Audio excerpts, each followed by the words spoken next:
Except for the birds, our skies were empty.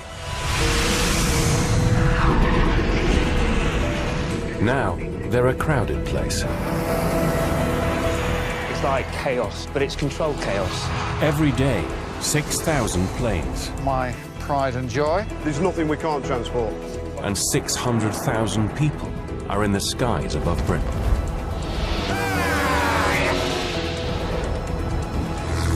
Guiding every plane is a hidden army of controllers. So we've got no option right now but to stop arrivals into Gatwick. Performing one of the world's greatest juggling acts. Unlike a computer game, you can't hit pause. They come in. A place of adventure. Well, that was fantastic. Wonder. When you're up there, nothing else matters. And danger. The less you know what's in front of you, the better, I think. It gives you a sense of space, of freedom, and a feeling that you're part of something bigger. Every boy's little dream.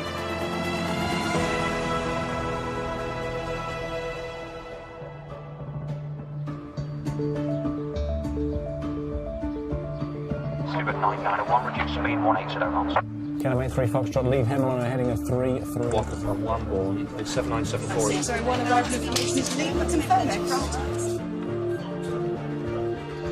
In a remote location in Hampshire, far away from any airport or runway, is Britain's air traffic nerve centre, NATS, where hundreds of controllers watch over our skies.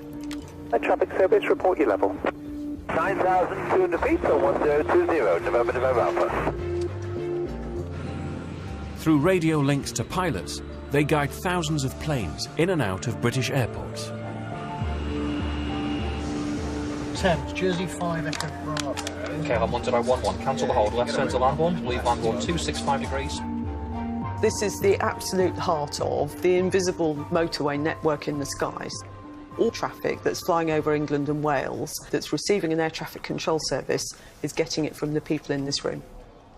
And it's some of the busiest and most complex airspace in the world. That's got 797 descent, flight level 80. Almost all the traffic is arriving at or departing from an airport.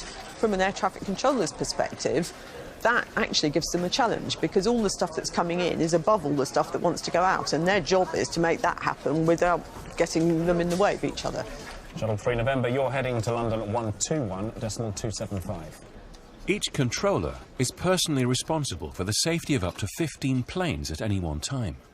But it's not just radar they rely on to keep passengers safe. So we're a superstitious bunch. And what this is in the middle of the room is a guardian angel, guarding the controllers and making sure we're able to look after the skies. Each commercial plane is meticulously plotted through a tightly regulated network of highways in the sky, in an area called controlled airspace. Outside controlled airspace, pilots are free to roam. But if they stray into one of the major routes, the results could be catastrophic. Golf Alpha. On the radar, an unidentified aircraft has been spotted approaching the main Gatwick flight path. Terminal control, watch supervisor. Attempts to reach the pilot have been unsuccessful, so the operational supervisor must decide if it's safe to allow flights in and out of the airport.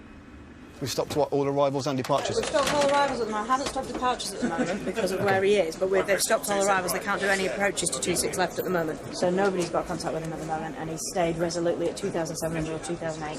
Right. So what we've got is we've got an infringer who we've tracked on coming down that was outside controlled airspace. Unfortunately, he's crossed the extended Gatwick centre line, landing on 26.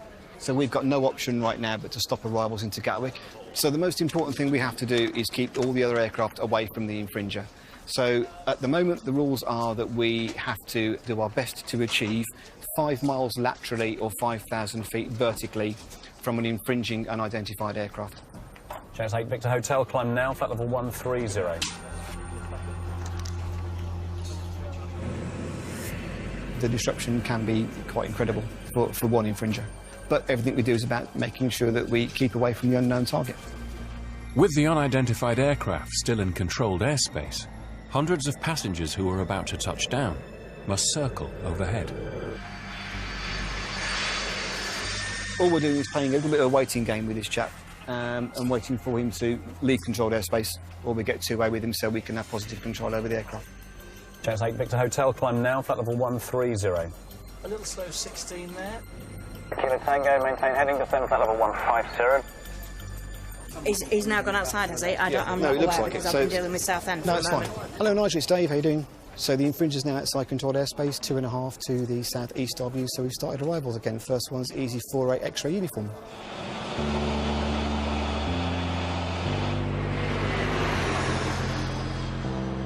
Air traffic controllers deal with infringers every week. Everybody today is really focused on security, particularly after 9/11, and so making sure that we know who all the aircraft are and where they are is really important for safety. Smurf is clear. This infringer turned out to be an amateur pilot who'd accidentally flown over Gatwick. But when a threat to the airspace can't be resolved by NATS, there's another power guarding the skies.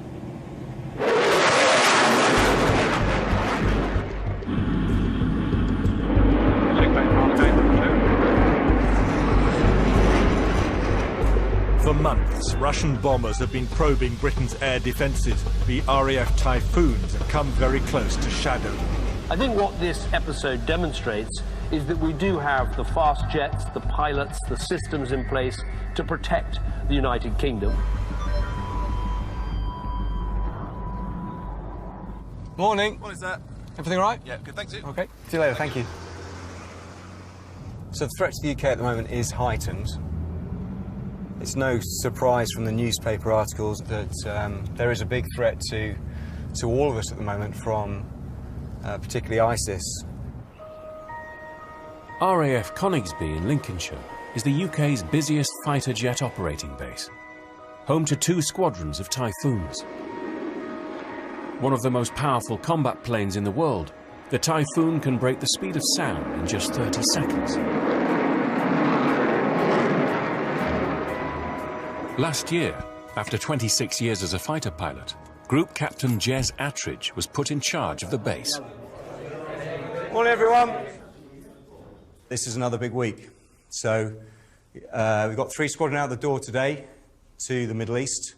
Half the aeroplanes going today, the other half tomorrow.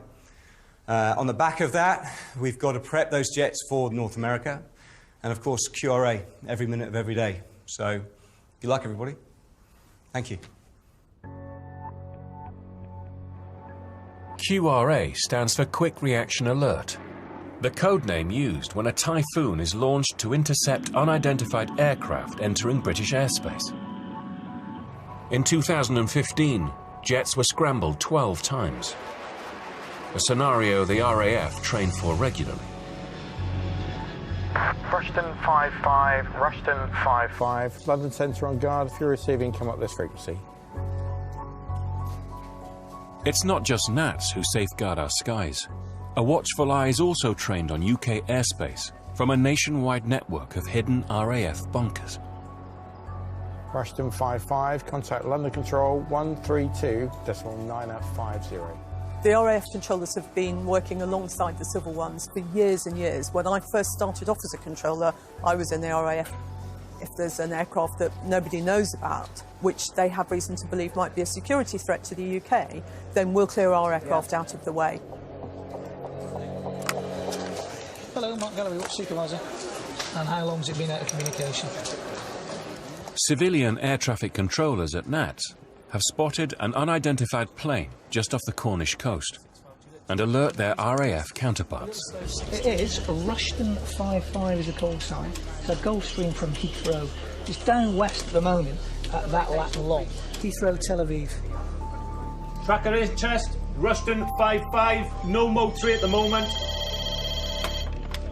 Just approaching Plymouth now, the subject aircraft. The traffic is still out of comms. It's in there, pointed out, 5107, just south of Newquay. The aircraft which has come across the Atlantic isn't in contact with anybody, either civilian or military, and now between us we're starting to work out a plan of how we can intercept this aircraft and try and confirm what its identity may be. Just to let you know, we're continuing to call on 1215 as we are launching, and the aircraft is continuing to be out of comms. Repeated attempts to contact the jet have failed, so the National Air Defence Operations Centre instructs RAF Coningsby to put a Typhoon pilot on standby. For air defence, bring Conisbee Q2 to cockpit readiness.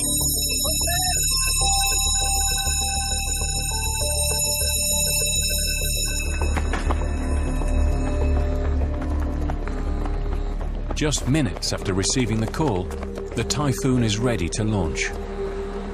We'll sit now and wait for the actual call to launch them up in the air. It's an important thing to let anybody that might want to penetrate our airspace know that we're able to defend ourselves, that we're able to be anywhere within the UK in a matter of minutes. The threat, the challenge, the pressure is clear and present, and that's why we have these airplanes ready every minute of every day. Conisbee Curie is at cockpit. Okay, we might have had some information about a potential aggressive passenger, so you are to scramble. Quick reaction alert. Conisbee Q scrambling. Scramble, acknowledge. Since 9/11, the potential hijack of a passenger plane is considered a serious threat.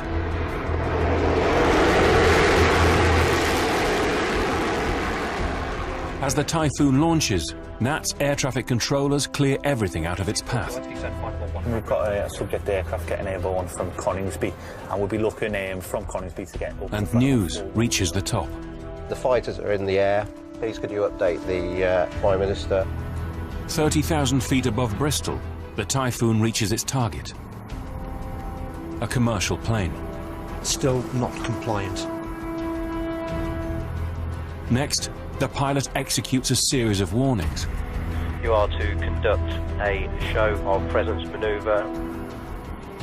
There are a number of recognised signals, and the key one is they'll pull up alongside, waggle their wings, and then they'll turn towards the direction they want the airliner to go to. They might drop flares as well. So it's a lot of recognised signals to say, we're here, you need to follow us now.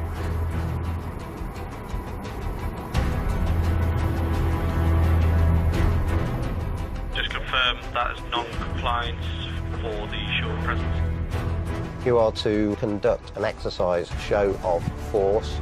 Acknowledged and exercise show of force onto West Street, paragraph 6. As a final warning, the pilot reveals his air-to-air missiles before issuing an order from the Prime Minister.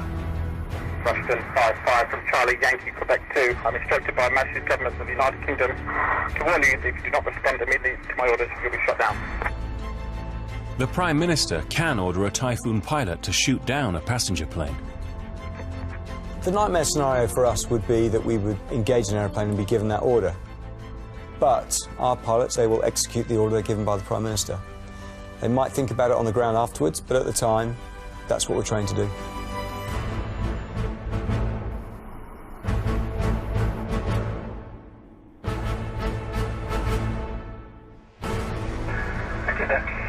Yankee 2, this is Rushton 55. Apologies for not being able to reply to you earlier. We have had an issue with a passenger that has now been overpowered. We request a police presence on arrival. Okay, he's compliant, Mike. Well done, thank you. Thank you very much. See you later. QRA simulations take place regularly. This was an exercise. Those involved would not usually know whether or not the sortie was real.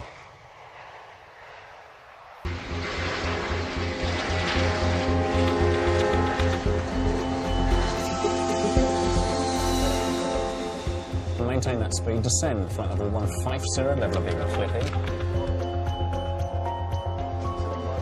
November 97, Romeo November, turn right heading 325 degrees. Shell 2 on Victor, mate, heading 15. In the southeast, all major airports are shrouded in thick fog. It's going to be a difficult day for a lot of air travellers around the country today, with major disruption. Delta Tango Alpha, contact Birmingham approach on 118.050. You can't run a full schedule when there's fog. Not because the aircraft can't land, they can land perfectly normally. The aircraft can land itself, they can do an auto land. It's when they get on the ground that everything slows down. You're normally controlled by the visual guys in the tower, and they're looking out and they can see everything. They don't have that luxury. When there's ground fog, each plane must move further away from the runway before another can land. And with visibility less than 100 meters, nothing's moving fast. Shamrock 158, descend flight level 100. So Golf Juliet Foxtrot Juliet Charlie, remain outside. In the air, planes are circling in stacks above the airport. Heathrow normally lands 40 planes an hour. Today, that's down to 27. It doesn't take long before pilots start looking and seeing what fuel reserves they've got left and whether or not they need to divert. If we have, say, 30 aircraft from Heathrow who want to divert, we then add 20 aeroplanes from Gatwick and 20 aeroplanes from Stansted and Luton. All of a sudden, we've got 70 aircraft in the sky that need to divert, and there aren't really any airfields for them to go to because everywhere's covered in fog. We're balanced on a knife edge. Air traffic controllers have to land all planes already airborne.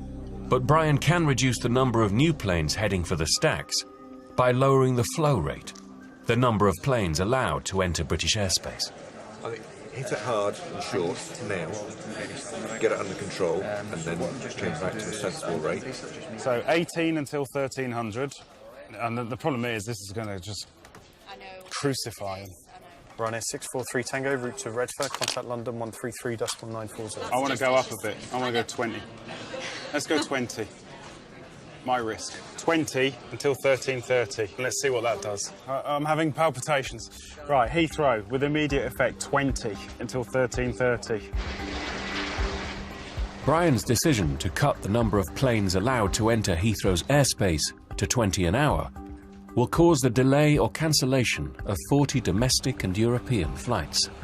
So to try and get it back under control, we've had to hit it hard, but for a short period of time. The disruption it's going to cause, it's a nightmare for the airlines, but it's a nightmare in here. Tell them what's happening.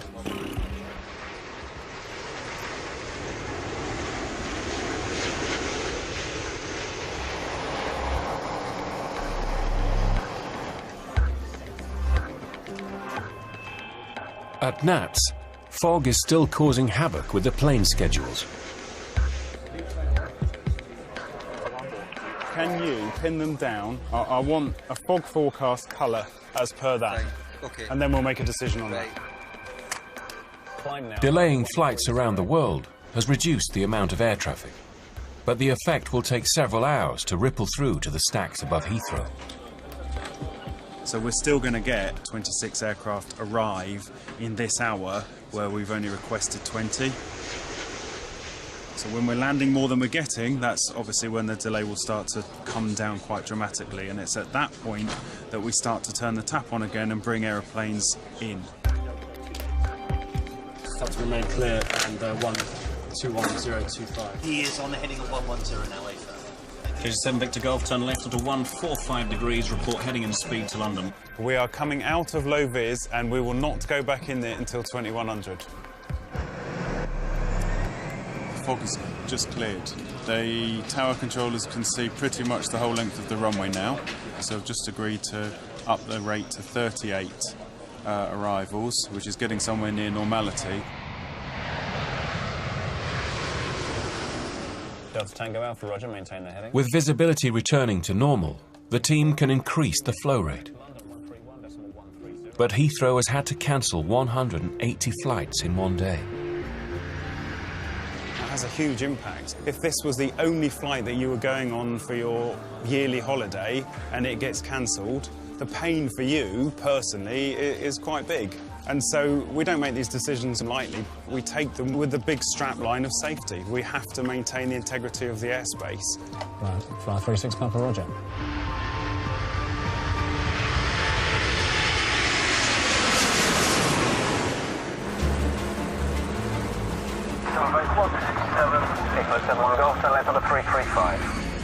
There's something about the sky, something adventurous and escapist. The skies over Britain are used by scores of different people who all want different things out of them. There are private pilots who fly, there are drones, there are hot air balloonists, there are gliders, there's the military, there's any number of people who all want to use the airspace, and trying to make all of that work safely and well is the most important thing for us. But you never quite know what's going to happen. At the National Air Traffic Control Centre, NATS, a team of controllers thread thousands of planes through our skies each day. speed with 86 Papa, reduce speed to 220 knots. Charlotte 158, roger, continue only heading and descend flight level 110. But there are always unexpected challenges. He's lost his number 1 hydraulic system. He's got no fluid left in it, no nose wheel steering. Shortly after taking off, a passenger jet is reporting a fault. 93 uniforms, a PAM with a hydraulic failure. One system is completely drained. So we've got a British Airways aircraft that had left Heathrow about probably half an hour ago now. He got about 10 minutes into the flight and discovered he had a hydraulic leak. Decided that the best course of action was not to continue to Gibraltar but to come back to Heathrow. Unfortunately, the aircraft's too heavy to land. Now, the risk if they land too heavy is they might burst the tyres, their brakes might fail or lock, and they might damage the aircraft by doing that. So in order to get to the correct weight to land, he needs to burn off fuel. It's a waiting game, really, for us. Cheers. Controllers direct the jet to a clear patch of airspace where it can use up fuel by circling overhead. So there he is. He's over the channel at 13,000 feet. After 25 minutes, the plane has burned off enough fuel to land. But the hydraulic fault means it may not be able to steer once its wheels hit the tarmac.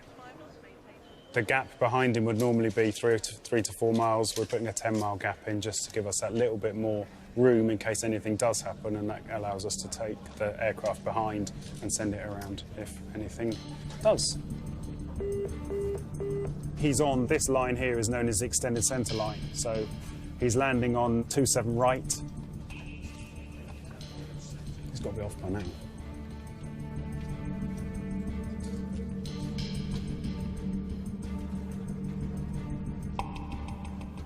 OK, so he's disappeared off the radar now, which means that very shortly his wheels will be hitting the tarmac.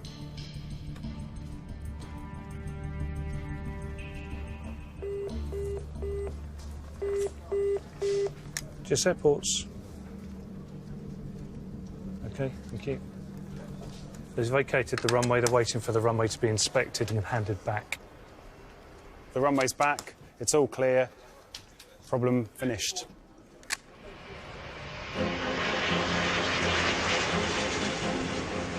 The demands placed on Nats go far beyond commercial traffic. Right next to Heathrow, the British leg of the International Red Bull Air Race is taking place at Ascot Racecourse.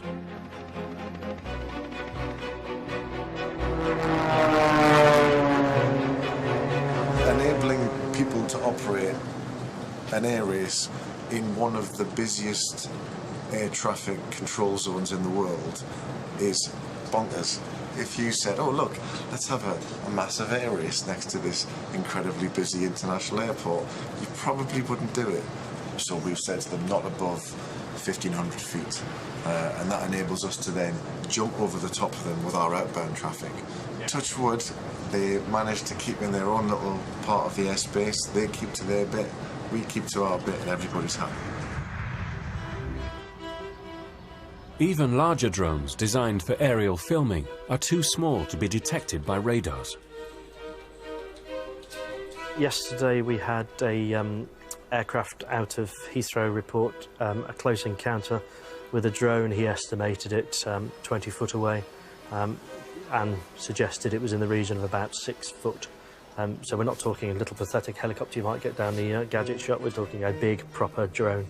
Up there at 10,000 feet, another aircraft reported seeing it a little higher. If you're going to hit something at 260 odd miles an hour, it's going to do some damage, isn't it? I'm no judge, jury and executioner, but if I ruled the world, they should be, well, lock and key job away, because it's, again, endangerment of aircraft. Speed 220 knots by Barkway, descend, flight level 120. Flying flight level 220. Every day, air traffic controllers guide a relentless flow of planes through their patch of sky. Ryanair 60 Zulu, speed of 180 knots. Second by second, they must plot safe routes, keeping all planes perfectly separated. You could have 10, 12 different aircraft all under your control, and we have to rely on all the information there. We're not just looking at our radar picture, the paper computer-generated strips that tell us the call sign of the aircraft, where it's going, what level it's going to be at. we formulate this plan, so it's like a 3D picture in our heads. Ryanair 80 Golf Charlie Roger, fly heading 2905. Controller needs to be calm under pressure. Also a perfectionist. You want to do everything you do to the best of your ability, to the optimum level. Easy 9003, turn left onto 115 degrees, climb altitude 6,000 feet. Controllers are a nightmare to live with. Honestly, I feel so sorry for the other halves. We are all very similar people. You know, we are OCD. Most controllers have the tidiest, immaculate houses you'll ever think. We are control freaks. Ryanair 4 Echo Victor, turn right heading 095 degrees. As much as they strive to impose order, controllers must always be ready for the unexpected. You get all kinds of things, cracked windscreens, pressurisation problems, bird strikes, medical emergencies. Pilots will report they've had a laser shone at them. The one thing you don't want is fire. Smoke in the cockpit or any kind of fire, that's the one thing you do need to land with straight away. And Ryanair 600 in contact tower now, full sign only 123.8, goodbye.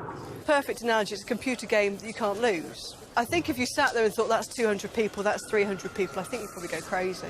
Sit down 2, 1 go for scorecard, enter and climb now, altitude 5,000 feet. The only time it ever hits me is if you go to a big airport. Shamrock 911, continue present heading. Then the reality is you go, goodness me, you know how many lives you've got on your hand ultimately, day to day when you're sitting in front of the radar. It really hits then.